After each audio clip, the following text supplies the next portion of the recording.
ikintu kiri ku mutima wanjye nshaka kubwira abantu nuko nshaka kugira abantu nenga. Ndashaka kunenga abantu mu byiciro bibiri. Ndanenga abantu babaho mu buzima bwabo. Urugero, ukabaho uri umugabo ariko udashobora kwita kubo wabizaye, ahubwo ukajya kwita kuri rubanda.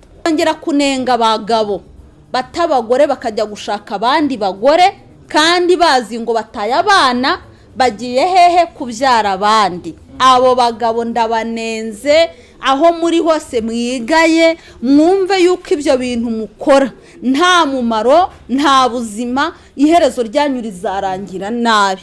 Ikindi kintu nenga, ndanenga abagore bajugunya abana bakabatera abagabo, bakabajugunya iwabo w'umugabo cyangwa akamusigira abana bahetse impinja ngo ararambiwe ngo umusozi n'igisuzuguriro.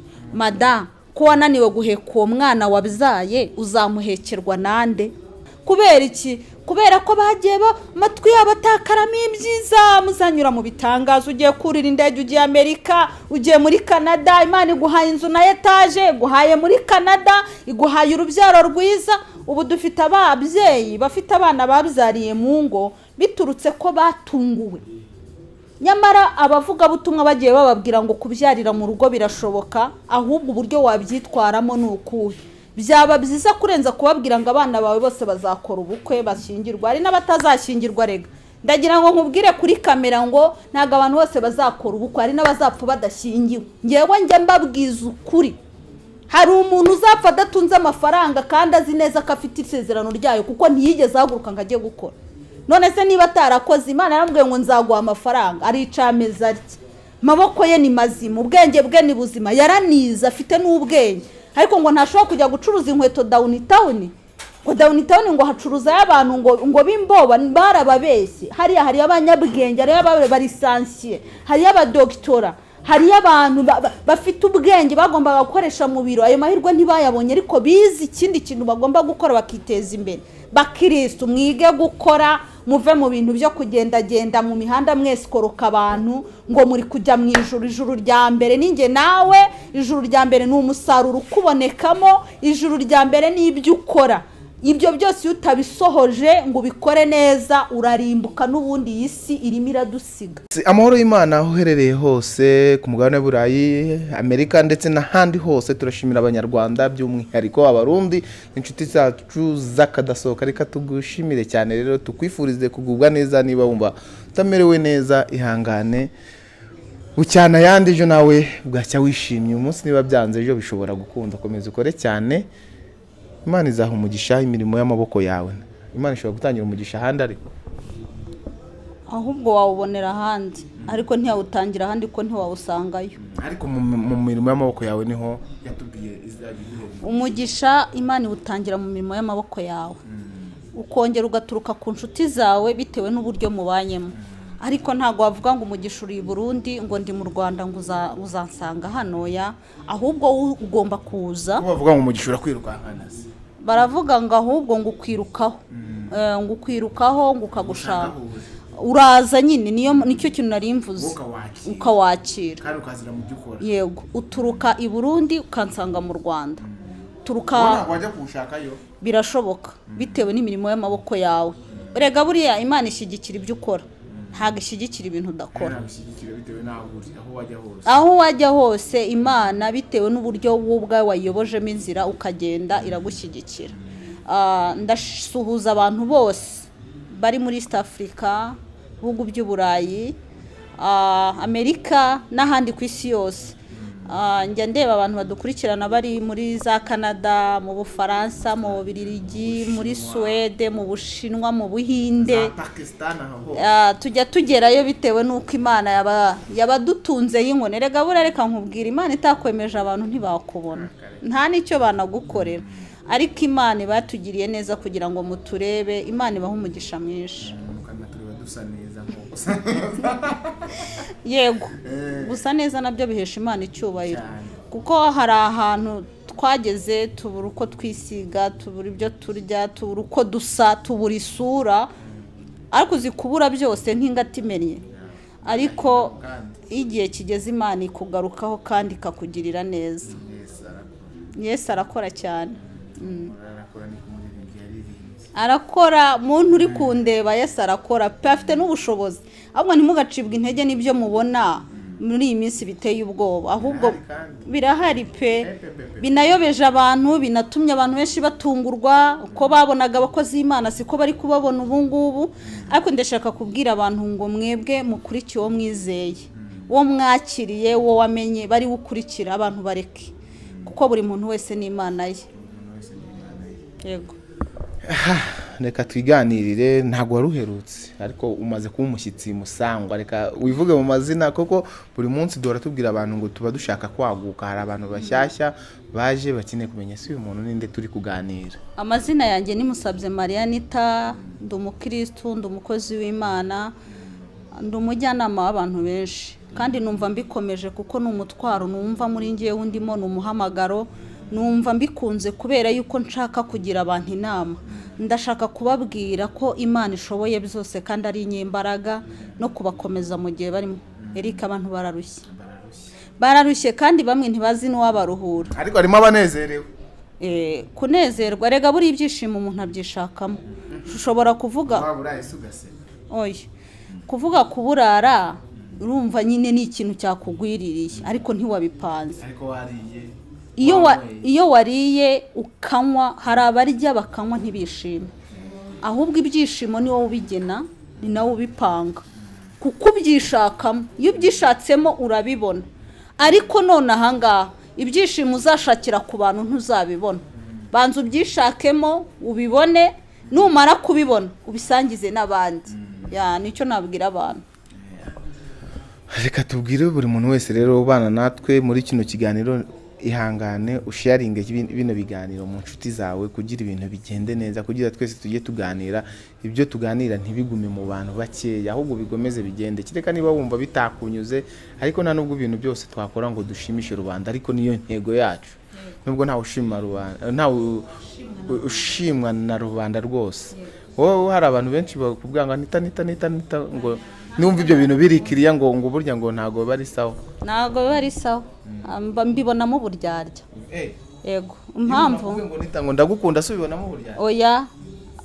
Nyuma ya ndagukunda haza ibindi. Ibyo bindi rero nibyo nkurikiranaho. Ndagukunda se ko n'umwana mutayikubwira, ahubwo ibikurikiraho nyuma nibyo bishobora kubamo uburyarya.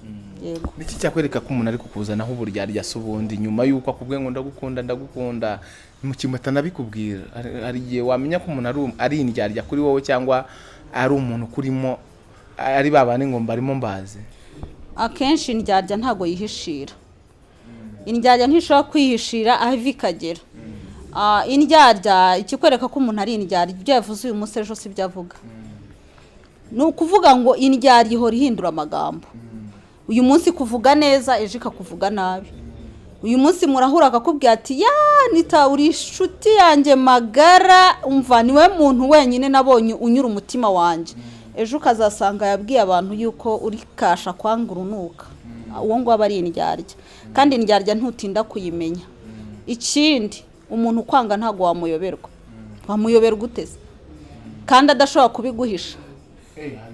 Hari igihe umuntu yakubera indyarya akabiguhisha. Reka agera aho ngaho kakabomoka akiyorosora gutyo ugahita umenya uwo ari we. Ntago umuntu kwanga wamuyoberwa. Atiyorosora ariko ntiwamumenya. Ariyorosora.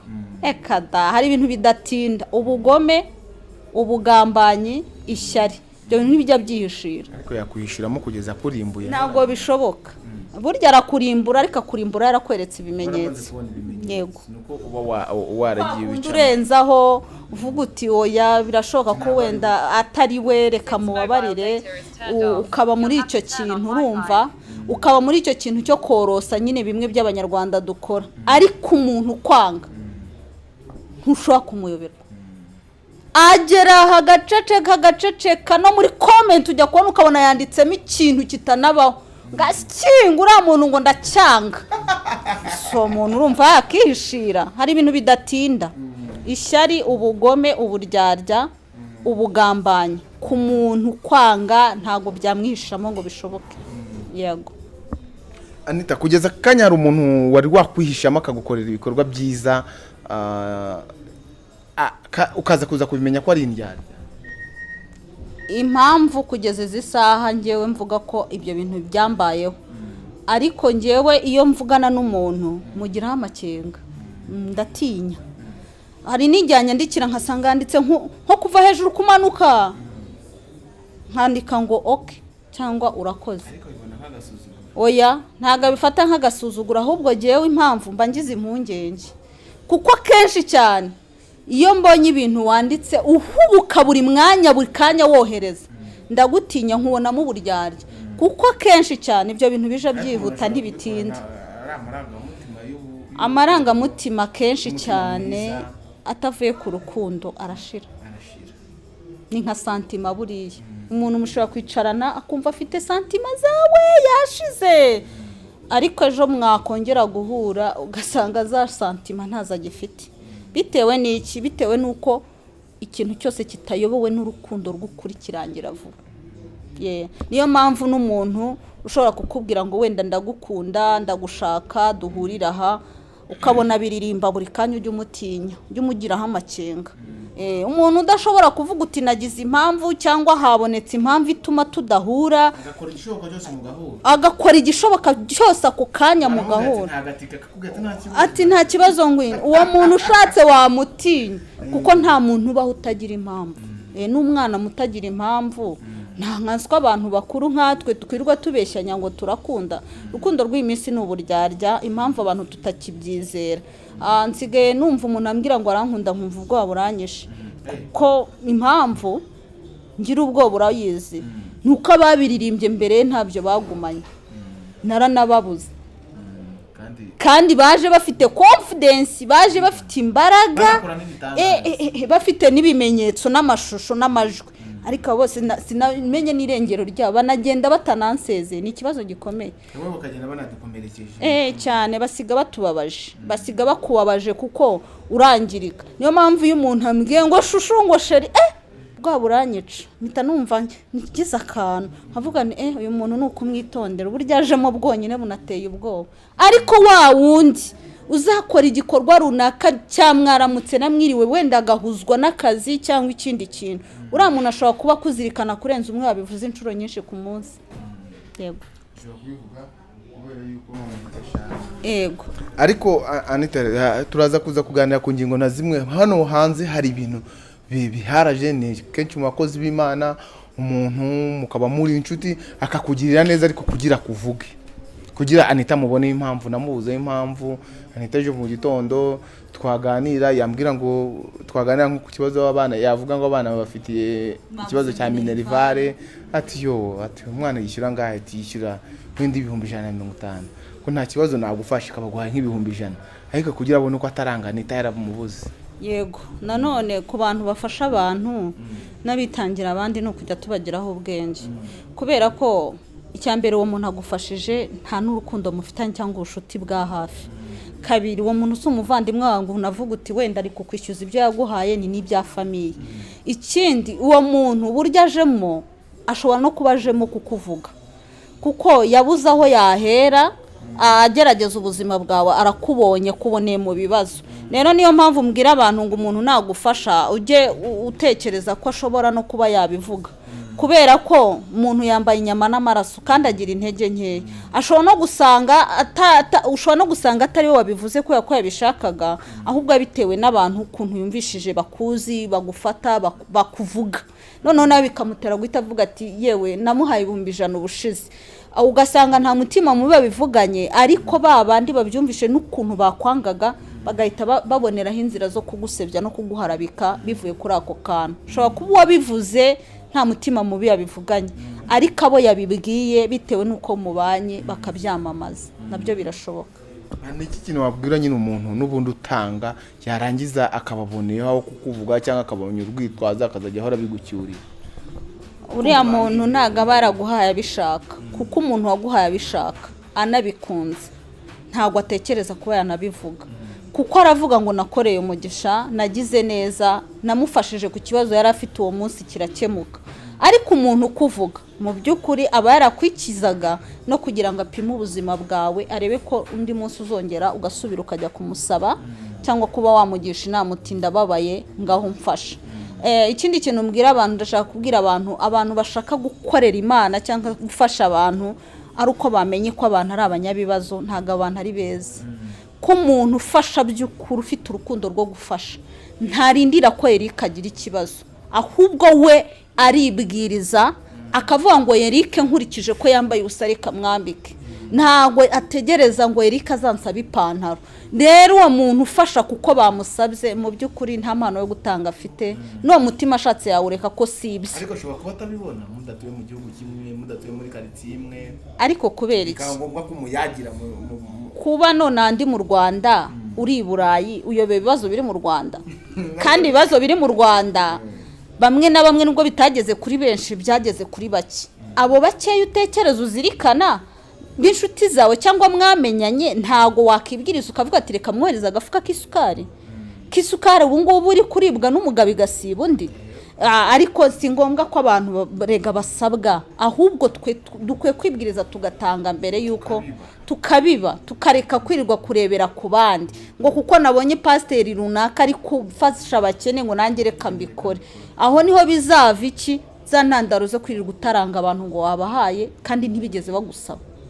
Niba warasabwe n'umutima wawe ukaguhata ukakwemeza ngo ufasha Anita, si ngombwa ngo ujye kumenyesha abantu ko wafashije Anita kuko nta mugisha urimo, nta n'uzabona kubera yuko uzi ko wakoze nyamara wakoreye zero. Imana idufashe cyane. Ni ryari ubundi se umuntu atanga akabonamo umugisha? Ni igihe ikintu watanze wumvishije kiguhata mu mutima ukumva ufite ishyaka, ubundi ikintu cyo gutanga urokerwa, utarahamagara uwo muntu ntubona amahoro, wumva hari ikintu ushaka gukorera Eric, umutima wawe ukaguhata, waba wicaye ukumva ijwi rikubwira ngo ariko Eric kuki utamuhaye amafaranga kandi atayagusabye. Impamvu Eric abamaze iminsi asenga Imana yibwira ngo ntabara kandi ugira inzira zirenze 1000, Eric amunyuza muri Anita kugira ngo imusubize. Rero uwo muntu ukoze icyo kintu nta nubwo yibuka ko yagikoze, ariko umwe wagikoze avuga ngo reka nsuzume Eric ndebe ukuntu ameze, nta mugisha yabona. Reka mwe kano gapantaro ubundi njye mpora mbwira abantu ko namwambitse ipantaro ngo mfite byinshi byanansagutse. Uriya muntu yakoreye ubusa, yakoreye zero, nyine yeretse abantu iby'abantu birangirira mu bantu n'iby'Imana bikarangirira ku Mana. Kandi twibutse abantu ko umutima wawe uhamanya n'Imana, connection y'umutima yawe ihamanya n'iy'Imana byanze bikunze. Ikivuye ku mutima rero gisakara ku Mana ikaguheramo umugisha ikavuga ngo reka nze nongere uriya muntu kuko umutima we wamuhase kandi ukamwemeza. Imana idufashe. Abantu bagira impano yo gutanga bo bakaba badahabwa se, ugahora utanga kandi ntugire n'umugisha mu byo ukora. Icyo kintu abantu benshi bakibazaho, ariko impano yo gutanga kenshi ikora mu gihe kiri ngombwa n'igihe kitari ngombwa. Ikora mu gihe ubishaka no mu gihe utabishaka. Rero ushobora kuvuga ngo nafashije abantu uyu mwaka 30, sindabona n'umuntu umpa 3,000,000. Nyamara hari iby'Imana yakoze byavunjiyemo wa mugisha wo gutanga, wowe utigeze ubonesha amaso yawe, ahubwo uzabona cyagiye kigeze ugahita uvuga uti yankijije mu nda ko nahoraga ndwaye mu nda. Imana igakora ikintu kinyuranyeho n'icyo tekerezaga, cyaryaga na ya mafaranga. Kuko niba warafashije 30 ugatanga 500,000, wenda agombaga kwivuza muri 5,000,000. Ushobora kurwara nk'indwara bitarangira birenze amafaranga uhora mu bitaro. Ariko Imana yaravuze ngo kubera ko ndi Imana ishoboye byose, reka mukize iyi ndwara noneho muvunjire muri ya mafaranga yagiye abiba ku bantu akabaha. Ibyo rero nibyo bigenda bivuga ngo noneho amaso yanjye arebye kugira neza kw'Imana. Wa mutwe wahoraga umbabaza sinkiwurwara, ugasanga warakize wowe utazi igihe wakiriye, ahubwo ukibaza impamvu itagusura ngo iguhe bya 500,000 watanze, nyamara yavunjiye muri yandi wari gutanga kwa muganga. Imana itugirire neza.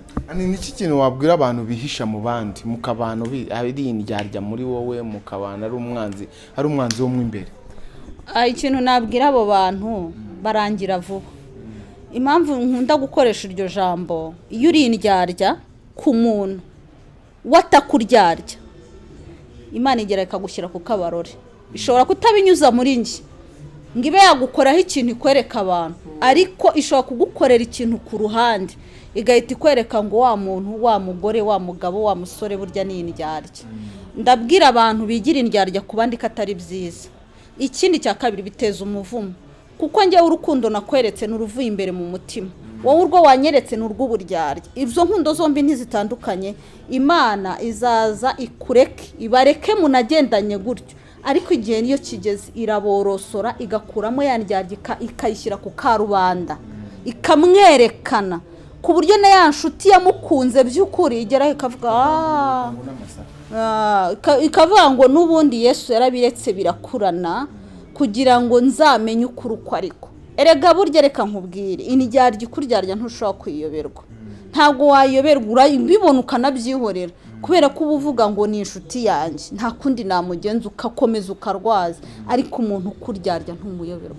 None ahangaha arakwihisha ariko ejo ntakwihisha, hari ahantu muhurira. Rero Imana ijya ifasha abantu bareke kwirirwa bavuga ngo njyewe ngo kubera yuko ndi iki ngiki ngo hari iki ngiki ngo iki ngiki. Oya, indyarya irigaragaza ikihishura, iriyorosora, abantu bakanayimenya, kubera yuko waryarya umuntu utariho urubanza ntabwo Imana ikwihanganira iteka ryose. Hanyuma niki wabwira abantu babaho akumva yuko kubera yuko Anita amfasha niwe ndipendinga buri kimwe cyose, niwe numva yuko ari bwo buzima bwanjye?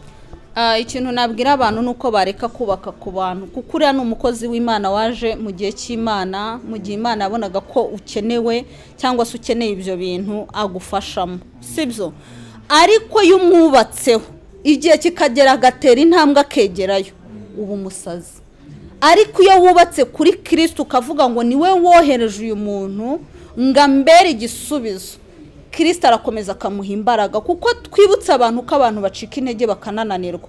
Ariko iyo wubatse ku muntu ni ukuri ko Imana igihe kiragera akagenda kandi ugasigarana ibikomere. Niyo mpamvu ujya kumva umuntu ngo narakomeretse, ngo uriya muntu ngo yajyaga anyishyurira abana ngo none nta kibishyurira. Igihe cyamuzanye cyari icyo gihe, cyararangiye arigendera, misiyo ye yararangiye. Wimwitwaramo umwiko, kuba yaragiye yakoze icyo yarashoboye, agiye no gufasha ahandi. Rega ahubwo kuki abantu bashaka ko abantu bagumana mpaka bakomatana? Yesu niwe womatana n'abantu, naho umuntu atera intambwe akajya ahandi, aravuga ati niba narafashije Anita uyu mwaka, reka njye no gufasha abandi uyu nguyu. Niba narishyuriye abana be kugeza mu wa 5, reka njye kwishyurira n'abandi nabo bazamuke bagere hariya. Nimukubake ku bantu, mujye mwubaka ku Mana, kuko niyo yo kwizerwa, niyo itarangira, niyo itarambirwa, niyo itajya ikangwa n'ibihe ngo byahindutse ngo byacitse. Ndibutsa n'abantu ko ubukene buriho muri iyi minsi ntago dukennye mu Rwanda twenyine, n'isi yose yagushije ishyano. Niba rero icyo gihe cyarageze ku isi yose, wivuga ngo twebwe abanyarwanda ngo biracitse ngo birakongotse. Impamvu uri gusakuza ni uko utazi abari i Burayi ibyo bari kuriramo, ni uko utazi abari i Burundi uko bahagaze. Ariko numenya ko isi yose yagushije ishyano, ahubwo uziga gusengera isi yose, nurangiza unabwira Imana iduha imbaraga twese kuko turarushye. Yego. Hanyuma ni iki kintu wabwira abantu bariho hano ku isi ugasanga umuntu abayeho afite abantu yafokasinze imbere, yagize ibigirwamana mu ngo, mu buzima bwa buri munsi, ariko ntago bivuze yuko umuntu ufite uwakunda, umuntu wamugiriye neza, ntago iki kiganiro twagikoreye ngo umve yuko uwo muntu nta kintu amaze. Umuntu ashobora kumva uvuze ngo ntukagire umuntu ikigirwamana cyawe, ukagira ngo agukuye ku nshuti yawe wakwishyuriraga inzu, kuko harimo abantu badafite ubwo bushobozi bwo kwishyurira inzu, bafite abantu babafasha kwishyurira abana. Ntabwo dushatse kuvuga ngo amuveho, ahubwo turimo turamwumvisha uburyo ashobora kubana nawe, ariko agasenga Imana ikamuha n'abandi, kuko birashoboka ko yaguha n'abandi barenze uwo nguwo. Uwo muntu wafashe uwo muntu akamugira ikigirwamana, iyo igihe kigeze kuko uwo muntu ananirwa aragwa. Impamvu yamuhinduye nk'akamana ke. Iteka ryose yicaye yumva ko runaka ari umugize, ntashobora no kugira ibitekerezo byo kuvuga ati ngize iyerekwa ry'undi muntu, ngize n'ahandi hantu natera intambwe nkajya. Uwo muntu ahora nyine yumva ko uwo muntu ari we umugize. Nyamara uwo muntu ndashaka kumubwira ko uwo muntu yagize ikigirwamana, igihe kizagera uwo muntu akigirayo, kuko ikigirwamana kirasaza, kirarambirwa, kirapfa, bakanagihamba. Iyo umenye ko umuntu abaho agapfa agasaza akarangira, ntago umwubakaho, ahubwo uravuga ngo birashoboka ko Imana yaca n'ahandi nzira, birashoboka ko yakongera ikantunguza igitangaza nk'uko yantunguje uriya muntu, ikazana n'abandi bagafatanya. Ariko iyo mwubatseho nonaha bikaba ngombwa ko uwo muntu ahura n'ikibazo, urangirika mu bitekerezo, urangirika mu mutima, usigara wumva ko nta cyiza kikuriho kubera ko wari warafashe umuntu ukamugira ikigirwamana. Ndabwira abantu ngo mureke kugira abantu ibigirwamana, ahubwo mufate Imana nk'Imana yihagije muri byose, ishobora no guca inzira ahandi, kuko igira inzira zirenze igihumbi. Yego. Ani, uyu munsi ni iki kiri ku mutima wawe? Ikintu kiri ku mutima wanjye nshaka kubwira abantu, ni uko nshaka kugira abantu nenga. Ndashaka kunenga abantu mu byiciro bibiri. Ndanenga ntanashime. Hari abantu nenga, ndanenga abantu babaho mu buzima bwabo. Urugero, ukabaho uri umugabo ariko udashobora kwita kubo wabizaye, ahubwo ukajya kwita kuri rubanda. Uwo muntu ndamunenga hari ku isi yose, yumve ko atanezeza Imana na gato, ahubwo anezeza abantu. Ibihembo bye bizarangirira ku bantu. Barahari. Hari abagabo bataye ingo zabo, birirwa bajya gufasha rubanda, ugasanga afite nk'umuntu atera inkunga ya miliyoni ku kwezi, kandi mu rugo iwe baramukeneye, baramubura, n'igikoma cyarabuze, isukari ntihaheruka. Yarangiza akagenda abwira abantu ngo genga Imana yangiriye neza. Abo bantu ndabanenze, aho bari ku isi yose babyumve. Umva, wababwiye ngo ni bya bikoko ngo birinde ibipangu. Nge ntabwo mbisi ibikoko, ariko ndabanenze bamenye yuko bababaje Imana n'abantu. Abantu bajya gukunda abandi bataye imiryango yabo, urwo rukundo Imana ntirwemera. Niba udakunze uwawe wivuga ngo ukunda abandi. Niba ndongera kunenga abagabo batabagore bakajya gushaka abandi bagore, kandi bazi ngo bataye abana, bagiye hehe kubyara abandi. Abo bagabo ndabanenze, aho muri hose mwigaye, mwumve yuko ibyo bintu mukora nta mumaro, nta buzima, iherezo ryanyu rizarangira nabi. Ikindi kintu nenga, ndanenga abagore bajugunya abana, bakabatera abagabo, bakabajugunya iwabo w'umugabo, cyangwa akamusigira abana bahetse impinja, ngo ararambiwe ngo umusozi n'igisuzuguriro. Madamu, ko wananiwe guheka uwo mwana wabyaye, uzamuhekerwa nande? Ese uwo muntu uzihangana guhekera uwo atabyaye we ninde? Ndagira ngo nkugaye neza neza ko wananiwe kwikorera umutwaro wawe ukajya kwikorera uw'abandi. Kandi ndongera kunenga abagabo bafata ubuzima bwabo bakavuga ngo ngende umukristo, akava mu rugo atonganye n'umugore, akegura Bibiliya ngo agiye mu rusengero kunezeza pasiteri, kubera icyo ari cyo n'inshingano yamuhaye. Nyamara asize mu rugo bishirira, ahagaze mu rusengero nk'ipoto, nta kintu ari kumva, kubera ko wamujinya n'ubundi uraza kumusanganira, yumva amajwi amubwira ngo n'ubundi urataha muratongana. Ndanenga abo bantu bitwa ko bari mu rusengero badakora inshingano zabo, bitwa ko ari abadiyakoni, ari abaporotokole, bitwa ko bafite amatitire runaka mu nsengero, ariko Imana ibagaya, barakoze ibyangwa n'amaso y'Uwiteka, barara bakubita abagore, barara batuka abana, bita abantu ibirara, bita abantu ibigoryi. Bene abo bagabo ndabanenze kuri kamera, aho muri mu Rwanda no ku isi yose, mwumve ko Imana yababaye. Iramba ibintu biri kubera mu nsengero. Urusengero rwabaye nka, uzi ko urusengero rusigaye rumeze nka business, isoko abantu bacururizamo, byinjiramo abasazi, abasabiriza, abamugaye, ibiragi, abajura, abashonji, ibintu byose birahahurira. Niyitwa isoko. Ariko ikintu cya mbere kiri kumbabaza muri iyi minsi, ni insengero zirimo abantu b'ibirara kandi bitwa ko bari abakristo. Umuntu akabikirara mu rugo rwe yarangiza akajya mu rusengero kwereka pasiteri ko ari umukristo. Ibyo bintu bibabaje Imana, birarambiranye. Niyo mpamvu ubona umwuka mubi uri kuzerera muri iki gihugu. Kubera iki? Reka nkubwire, abanyarwanda n'umuryango nyarwanda. Umuryango nyarwanda niba usenyutse, umenye yuko ibyo wakubaka byose byaba n'insengero nta mumaro, kuko u Rwanda rwubakiye ku muryango.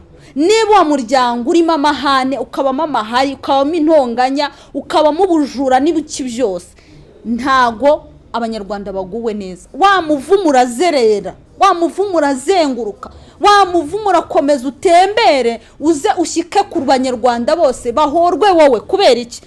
Abantu babitwajemo Imana, babivanzemo Imana, bambuye agaciro Imana n'icyo yabaremeye, bahaye agaciro amatitire yabo n'igihe cyabo. Ugasanga umuntu ni umugore w'umugabo, mu buzima bwe ntashobora kubaho azi neza yuko icyo yaje gukora muri uwo muryango ari ukubaka uwo muryango. Akabaho avuga ngo kuko ngo banyanze ngo nanjye ndabanze, ngo kuko batankunda ngo nanjye ngo simbakunda. Nyamuneka kuba waraje muri uwo muryango jya ubiha agaciro, kuko hari icyo Imana yakuzaniyemo.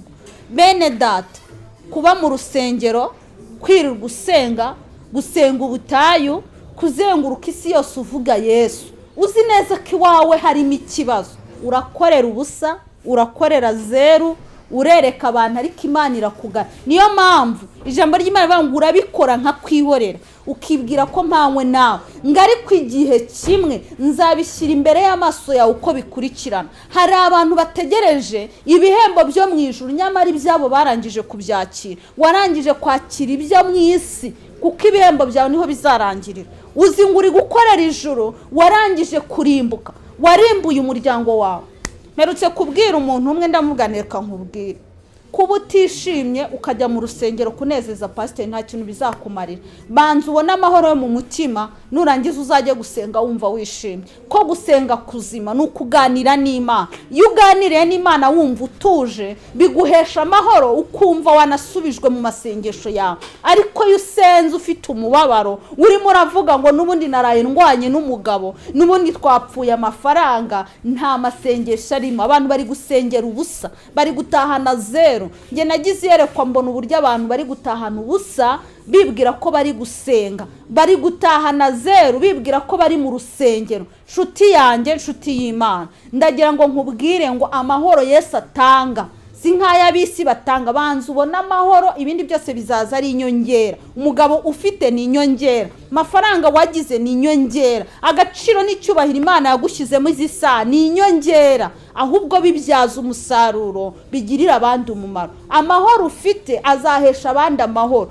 Reka mbabwire, ndashaka kubwira abantu ko ibyo ufite bishobora kuba imbuto nzima abantu basoromaho bakarya.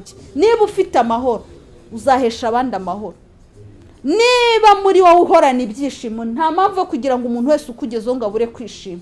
Ariko niba uhorana umunabi, muri wowe hagahoramo umubabaro n'umujinya n'uburakari, uzahora ubitura abantu, usange baraguhunga. N'ibyawe waheranye bizagera binakurundura.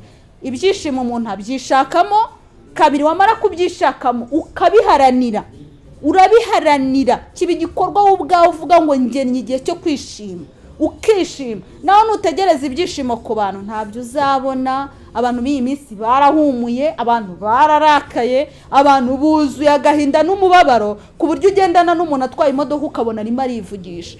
Kubera iki? Kubera ko ibintu byaramwuzuye, bimaze kumwuzura abura habimenera, abura ahantu yabimenera. Abantu ntibakiganira, uramusura ugasanga ari kukwereka amashusho yigire kuri WhatsApp kandi nta kintu ari butoremo.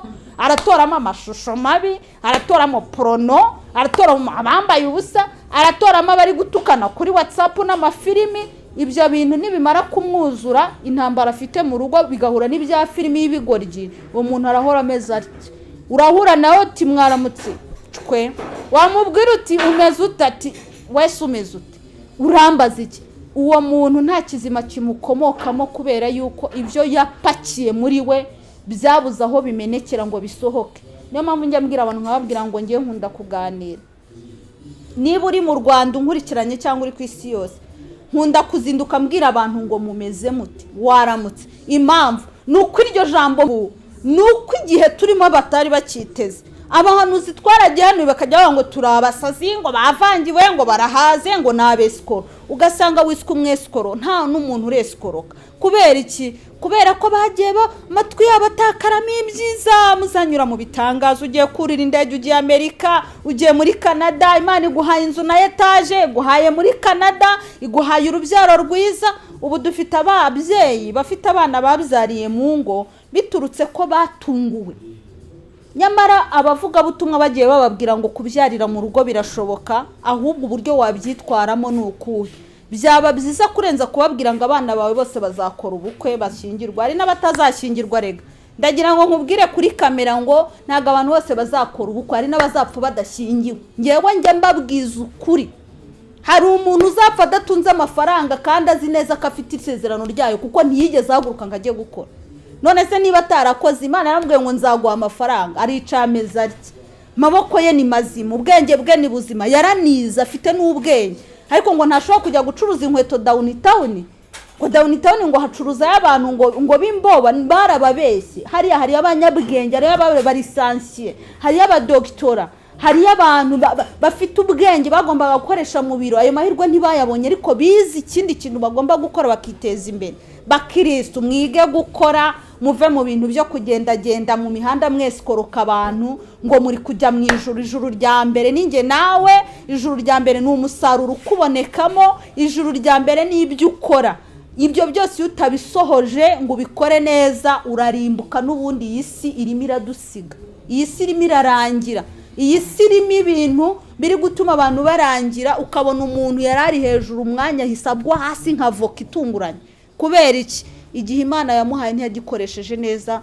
Kandi twite no guha amahirwe igihe Imana yaduhaye, tuyakoreshe neza, tuzasarura nyuma. Nitutagwa isari tuzasarura. Abushimira rero, abo nshimira rero ndashimira abantu bita ku bantu batagendeye ku moko, ku karere, aho baturuka n'aho batuye. Hari umuntu wita ku bantu Eric, ukajya uvuga ngo uyu muntu ni umuntu w'Imana. Atari bya bintu byo kuvuga ngo ngiye gusoma Zaburi, ngo ngiye gusoma ngo indirimbo za Salomo. Umuntu akabaho muri kamere yavuga ati ndashaka ko nitazishima basi nzacyura uwo munyago. Akaba uwo muntu yubahwa hari ku isi yose, kubera ko yaje mu gihanita yarababaye, yaje mu gihanita yararemerewe. Uwo muntu ni umuntu w'Imana, naho azajya hose Imana izamwitura. Umuntu ushakira ibyishimo abandi nta kuntu asa, nta kintu wamunganya nacyo. Hakaba n'abandi nshimira. Ndashimira abantu bakomeza abantu mu bigeragezo no mu ntambara. Hari umuntu umenya ko Eric yabuze amafaranga yo gukodesha inzu. Eric agakuramo akakarenge akiruka ku buryo utazongera no kuba umva ushobora kumubipa agahita akuraho telefone. Uwo muntu rwose mva n'ubundi ntago akwiye gutinda mu buzima bwawe ko nta kintu amazemo. Ariko umuntu wirutse kuri Eric akavuga ngo Eric nubwo nasanze bavuga ko ari umusambanyi akaba akivugana nawe, uwo muntu yazanywe n'Imana. Wubahwe ntago waretse Eric kuko icyo wamumenyeho, ahubwo Eric wamukoreye itandukaniro n'icyo we yatekerezaga. Kuvuga ngo Eric none ahangaha icyo ari cyo reka nzagihinduremo ibyishimo bye, kandi Imana izamugirira imbabazi, imugirira ibambe. Ndashimira abantu bagumanye nanjye mu ngorane n'intambara nahuye nazo. Aba bantu bubahwe aho bari hose ku isi. Aba bantu ngiye kubavuga amazina sinabarondora ngo mbarangize. Harimo abakozi b'Imana bagiye bamba hafi bakankomeza, bakankansoringa, bakansengera. Nk'ubu mfite abamama biyemeje kujya bansengera uko bukeye n'uko bwije. Nta kindi barambwiye ngo nta kindi twaguha, dukurikije umutima ugira tugiye kujya tugusengera. Biyemeje kunsengera, barahaguruka barwana intambara zanjye, kandi Imana ibaha n'imbaraga zo guceceka ibyo bamenye kuri njye. Umva aho muri hose mwubahwe, ndabakunda, mbaha agaciro. Niyo mbatekerejeho ndarira. Kubera iki? Aba bantu bagize ibanga ry'ibyanjye bagira n'ibanga ry'iby'abandi, kandi bagira n'ibanga ry'ibyabo. Inshuti yanjye aho uri ku isi yose, niba utabasha kubika iby'abandi, ibyawe ntabwo uzabishobora. Burya kenshi cyane ibintu biza bigusanga by'undi muntu ni isomo ryo kugira ngo wige guceceka, kugira ngo utazavaho ukavuga ibya runaka nawe ugashiduka wivuze. Abantu benshi bagira amagambo menshi, aho abo ngenda mbona bashiduka nabo ubwabo bivuze. Rero ndashimira umuntu wese wahaye agaciro umuntu waretswe akangwa agatabwa, akaba kimubwira mwaramutse cyangwa se kibasha no kugira icyo mubibaho. Uwo muntu yubahwe, Imana imuha umugisha. Ndashimira ubuyobozi bw'u Rwanda buha agaciro umuntu wese n'uburenganzira bw'ukwari, bukabasha kuduha agaciro tukabasha kuvuga. Kuko hari ibindi bihugu udashobora kujya kuri kamera ngo uvuge nk'umwanya mvuzemo, ariko ubuyobozi bwacu bubasha kutwihanganira no mu bucucu n'ubugoryi tuzana kuri kamera, bukatwihanganira, nabwo bwubahwe cyane. Kuko hari ibintu uvugira kuri kamera ukabona wacitswe, ariko bakabona nibajya kuguhana n'ubundi nta kintu bari bube bakoze. Rero ubuyobozi bwacu bwubahwe ndetse cyane.